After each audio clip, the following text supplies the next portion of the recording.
Those last two examples, July, August, 1842, and 6 times 9 equals 42, suggest that we need more control over splitting strings, because we might want to split on things other than spaces, like hyphens or punctuation. I'm going to introduce a tool that will help us do just that, a tool called regular expressions.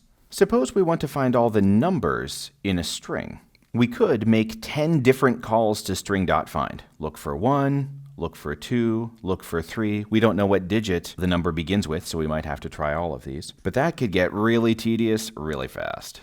Instead, we're going to use this new technique that I'm just about to teach you, regular expressions.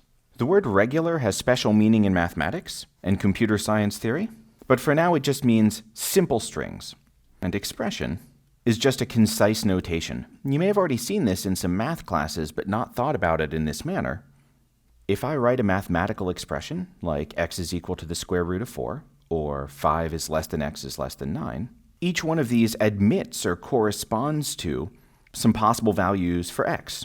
For example, if x is between 5 and 9, then it could be 6 or 7 or 8. All of those are good. All of those satisfy this mathematical equation. All of these match this mathematical equation. Similarly, we often think of this square root of 4 as being just 2, but actually negative 2 works just as well. Negative 2 times negative 2 is 4. So these mathematical equations are concise notations for a possibly large set of values. Especially if I do something like this, there are a large number of possibilities, 51, 52, all the way up to 89, and just writing this out took much less room. Just as mathematical expressions are very concise and let us match or describe a large number of integers or numbers, regular expressions are going to be very concise and let us describe a large number of simple strings. So here is our first regular expression, bracket 1 hyphen 3 close bracket, and this is associated with the three strings 1, 2, and 3. Formally, we say that a regular expression like this matches or denotes all of these three strings. And the basic idea here is there's some symbol on the left and some symbol on the right, and this regular expression matches each one of those plus everything in between. So for example, the regular expression 4 hyphen 8 matches 4, 5, 6, 7, 8, and the regular expression A through B matches the string A and the string B.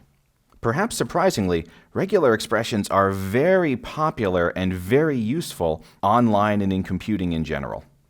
Credit cards, phone numbers, addresses, email addresses, these are all handled by regular expressions on websites you've probably already used under the hood. Let me show you a compelling example. Here I have the form from the U.S. State Department for applying for a U.S. passport. Regular expressions are very common when you want to enter structured data or structured strings. For example, over here, they require that your birth date be specified as 2 digits, 2 more digits, and 4 more digits corresponding to the month, the day, or the year. By contrast, your place of birth is more likely to include letters rather than numbers. A U.S. Social Security number involves 3 numbers, 2 more numbers, and then 4 more numbers, sometimes separated by a hyphen or a blank. An email address has to have this special @ character in it. Regular expressions can help us do that. And then an American phone number also has some number of digits broken up into various groups. A billing address might have letters and numbers and number signs combined arbitrarily. Regular expressions are going to allow us to make sense of this type of data and also process it when we see it on web pages.